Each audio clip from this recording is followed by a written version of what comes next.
Welcome to 3 Daily News, where we don't just talk torque and tech, we dig into the tremors rattling the economic pavement beneath our wheels. And make no mistake, in May 2025, the United States retail engine isn't just sputtering, it's on the verge of a full breakdown. What we're witnessing is far bigger than empty shelves or higher price tags. Major players like Walmart, Ross, Target, and Apple are trapped in the blast radius of President Trump's renewed tariff offensive. This isn't just about corporate discomfort. It's shaping up as a consumer crisis, hitting American families where it hurts most, the checkout line. Sticker shock is climbing across essentials, supply chains are twisting out of shape, and corporate America is scrambling to figure out how to survive. The question isn't whether the economy feels it, it's how deep the cracks will run. So let's break down how some of the country's most powerful commercial engines are being pushed to the edge and what that means for the road ahead. Walmart's cost crunch, tariffs force a strategic overhaul. Walmart is more than a retailer. With over 4,600 stores across the United States and 1.6 million employees, it's practically a shadow economy. When Walmart sneezes, the entire retail sector catches a cold. That's why when CEO Doug McMillon admitted price hikes are unavoidable, the warning sent shockwaves through households and markets alike. Why? Because Walmart is built on one promise: everyday low prices, and tariffs are shredding that business model. With duties soaring as high as 50% on certain imports, Walmart's supply chain is buckling. More than 40% of its inventory is tied to tariff-hit regions like China, Mexico, and the European Union. Everyday staples like groceries, school supplies, and household basics, the stuff families depend on, are suddenly costlier to stock. McMillon has said bluntly, the company cannot absorb all of those costs. Margins are already razor thin, and squeezing them further risks collapse. Yet instead of relief, Walmart got public scolding. President Trump himself went on record, urging Walmart to swallow the tariffs instead of passing them on. But here's the reality. In retail, there's no free lunch.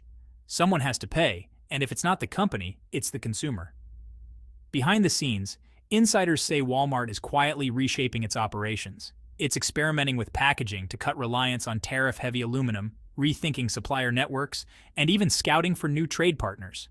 One executive described it as a strategic pivot for survival, less about shaving cents, more about rewriting the company's DNA. And here's the kicker. If Walmart can't maintain its low-price advantage, every smaller retailer in its shadow will feel the tremors first. In this new race, pricing power isn't just a strategy, it's the dividing line between who stays in the game and who stalls out. Ross under pressure. The discount giant squeezed. Now, if Walmart is struggling, imagine what's happening to a discount retailer built entirely on bargain hunting. Ross Stores, with its more than 2,200 locations nationwide, is a giant in the off-price sector. Its brand is simple: sell designer goods at knockdown prices. But that model is now under attack from two sides: inflation at home and tariffs abroad. Here's the problem. Over half of Ross's merchandise comes straight from China. That means when Trump's 25% tariffs hit, Ross felt it instantly, and the numbers prove it. In the first quarter of 2025, Ross reported flat sales, a 2% drop in net income, and, most troubling, a 2.7% decline in foot traffic. That's the canary in the coal mine. If shoppers start holding back, a discount-driven brand like Ross loses its lifeline. CEO Jim Conroy tried to reassure investors, saying Ross will only raise prices modestly, mostly on non-essentials like accessories and seasonal items. But here's the catch. Even a slight increase risks alienating Ross's price-sensitive core. When customers walk in expecting unbeatable deals and instead see prices creeping up, loyalty evaporates fast. Wall Street didn't wait to see how things play out. After the earnings call, Ross stock plunged 11%. Analysts downgraded the company, warning its heavy dependence on Chinese imports and its razor-thin pricing cushion are serious long-term risks. Ross is exploring alternatives, like shifting sourcing towards Southeast Asia. But meaningful changes take years, not quarters. In the meantime, it's stuck in a no-win scenario: absorb the costs and bleed profit, or raise prices and lose customers. And that's the broader reality of retail in 2025. When low-margin models lose their pricing advantage, it's not the CEOs or shareholders who pay first. It's the everyday American shopper who suddenly can't stretch their paycheck as far. Ross's struggle is more than a corporate headache. It's a snapshot of how fragile budget retail has become in the age of weaponized trade. Before we roll into the next big player, shift gears with us. Hit that like button and subscribe to 3 Daily News for more breakdowns on what's driving the future of autos, tech, and global industry. Apple isn't just a company. It's a symbol of American innovation and one of the most powerful consumer brands on the planet. From iPhones to MacBooks, Apple's ecosystem is deeply woven into daily life. But now, that titan of sleek tech and global logistics is squarely in Washington's crosshairs.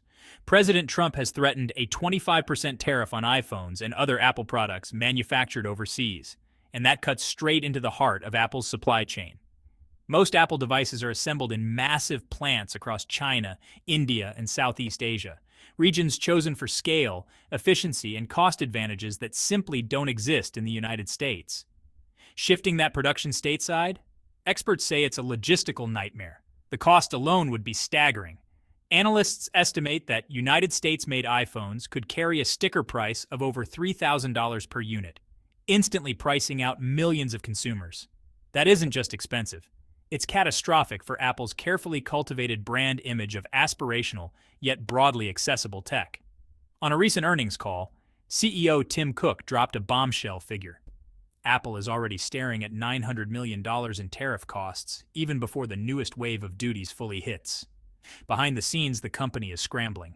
Supply chain teams are exploring partial production shifts to India and Vietnam, while Apple's government relations team is lobbying hard in Washington for exemptions. But here's the reality. Time is running out. The pressure isn't just financial, it's existential. Apple is becoming the test case for how far United States policy can push global giants to reshore their production. If Apple bends, many others could follow.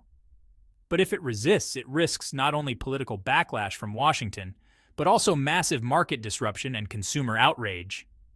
The stakes are enormous. One way or another, the outcome here won't just define Apple's next chapter. It could reset the future of the entire tech industry. Now, if Apple is bracing for impact, Target is performing a high-wire act, trying to keep its retail engine humming without drawing fire from the White House. With over 1,900 stores nationwide, Target is a heavyweight in American retail. But here's the catch. Nearly half its products are imported, meaning it's just as exposed to tariff shocks as Walmart or Ross. So how has Target avoided the worst of the spotlight? The answer lies in strategy. CEO Brian Cornell has taken a deliberately cautious approach. Instead of immediately jacking up prices, Target is quietly tweaking suppliers, redesigning product lines, and delaying price hikes as long as possible. Cornell has made it clear, price increases are a last resort because protecting shoppers while sidestepping political scrutiny is key to survival. Why all the caution? Simple. President Trump has already blasted Walmart and Amazon in very public ways. Target knows that if it moves too aggressively, it could be next in line for political attacks.